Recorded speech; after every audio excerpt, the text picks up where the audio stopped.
So you're very welcome back to the channel. So this is part 3. Thank you all for joining us this far. And if you haven't seen part 1 and 2, please do go back and check them out. They'll be up in the cards. But if this is your first time on the channel, do not forget to like, subscribe, comment, share, hit the bell.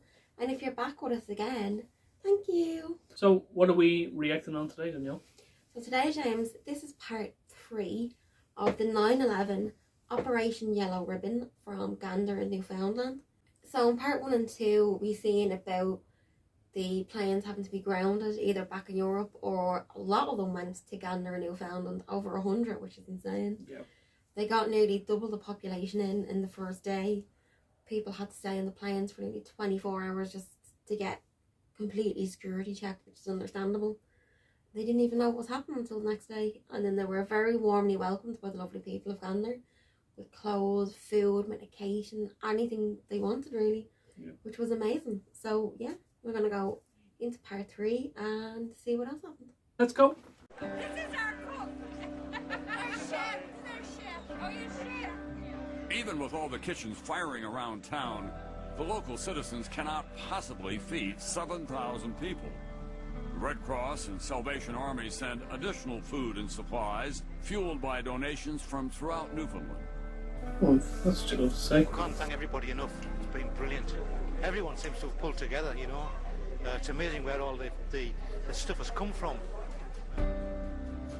The community centre is also acts as a ice rink, and we've stored all the food on the ice surface, and we became known as the largest walk-in refrigerator in the country. That's cool. Another problem. Gander has only 500 hotel beds for almost 7,000 unexpected guests. Local schools, churches, and Legion halls must be converted into makeshift dormitories filled with sleeping bags, blankets, and cots. It is only as the passengers are settled around Gander that they see for the first time images of the devastation back home. There's the plane, you can't miss that.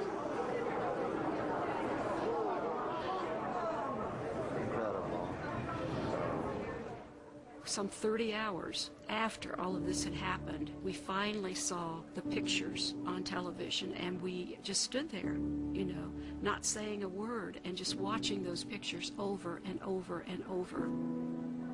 I think a lot were in shock. You could see that look in their faces of total loss. How could you not be in We don't know shock? what's happening. They're in a place called Gander. Their country has been attacked. They're talking thousands of people that may have perished. What's happening? What is happening here? I apologize to the families of people that are lost right now. We have lots of families seeking information about who was in the World Trade Center. Did they get out? Didn't they get out? Are we able to recover them? Aren't we able to recover them? And we don't know the answers so many questions to all of those questions yet.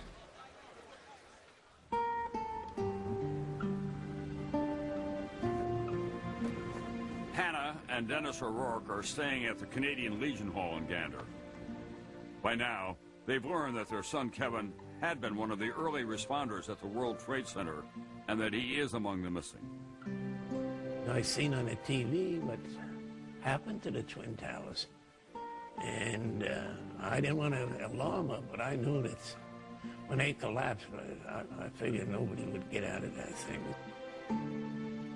But we prayed. I came here and prayed, hoped that he would survive. It is reality, you know, as far as in the city of New York, that you are going to lose some of your fellow brothers, you know, battling the Red Devil. Just lucky to draw. Oh, so he was lost, was he? Yeah. He says, it's not my call for nurses, doctors, priests. My calling is to help people. And that's my calling, to be a fireman, helping other people and saving people's lives. A real hero. This is an effort involving people that came in on half a day's notice.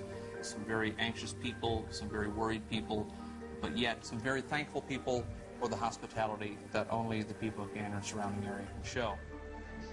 These strangers are just taking us into their home. And it was not just taking us into their home. It was, here's the bathroom, here's fresh towels, here's the refrigerator, there's plenty of food. And then what they said is, now you know where the house is. The door is open. I gotta tell you, this experience with your town has just been beyond belief. We were buying some clothes earlier for the extra day stay, and the shopping clerk actually invited us to her house to take a shower. So it's been like that ever since we've been here. And the people are real nice, you know. I can't believe it, you know. Everybody put their arms around you, you know, and there's always food coming in all the time.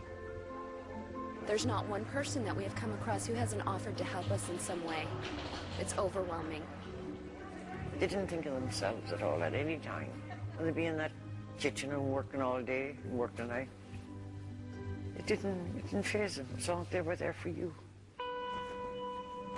Other than her daily walk to church, Hannah O'Rourke refuses to leave the Legion Hall. Beulah Cooper, the Legion Hall organizer, can't help but notice her pain. My son is a fireman, but I know this is not New York. And your heart really went out to them. And I tried to get them to come up here and stay, but they wouldn't leave the Legion because they were afraid they'd miss a phone call. Wow. That's understandable. Fantastic to us, and so was everybody else, but Beulah was special. She was like a mother. That motherly love, she'd hold you, you know, and she was great.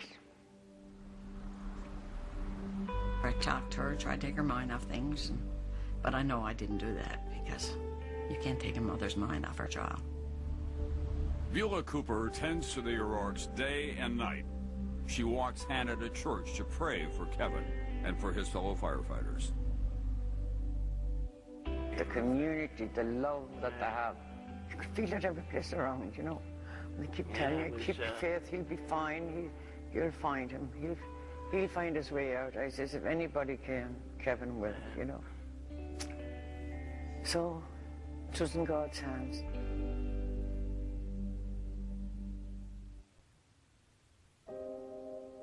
The quiet peace around Gander was shattered on September 11th when almost 7,000 airline passengers were forced to land here. They came to be known as the Plain People, and they almost doubled the local population. Many of them didn't know the fate of their loved ones. They were confused and anxious. But that anxiety was quickly replaced by gratitude. Gratitude for the exceptional acts of kindness and comfort offered by ordinary people.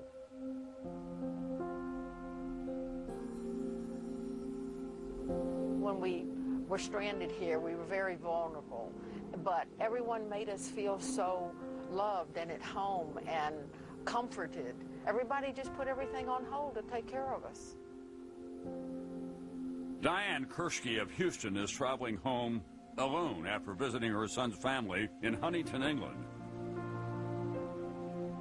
In Gander, she has met another passenger from Continental Flight 5. His name is Nick Morrison, a button-up oil industry engineer from Worcester, England, on his way to Texas for business. Originally scheduled to fly on September 10th, his company had postponed his trip by one fateful day at the last minute. That's where I first saw Diane, which was over here.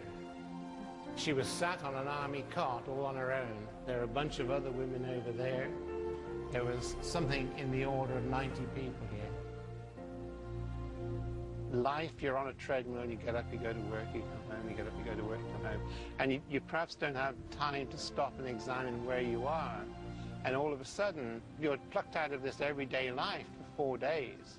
And yes, you do get a chance to examine where you are and where you want to go. U.S. airspace reopens on Thursday, September 13th. Over the next 3 days, the Gander Airport once again becomes a swarm of activity. Around town, the schools and Legion halls begin to empty. Our community had a sense of sadness because they didn't know if they were ever going to see, and probably never will see, a lot of those people again. But there was also a lot of friendships developed from it. So there was a sense of sadness, but a sense of relief that Hy did something good to help those people. We rode on a school bus to go back to the airport to leave. And of course I had already been crying because we were leaving the people that we'd met here. And Nick was trying to comfort me, and he was going to kiss me on the forehead. And well, I didn't think about him being a gentleman and kissing me on the forehead. I thought he just missed my lips, so I just grabbed him and kissed him on the bus.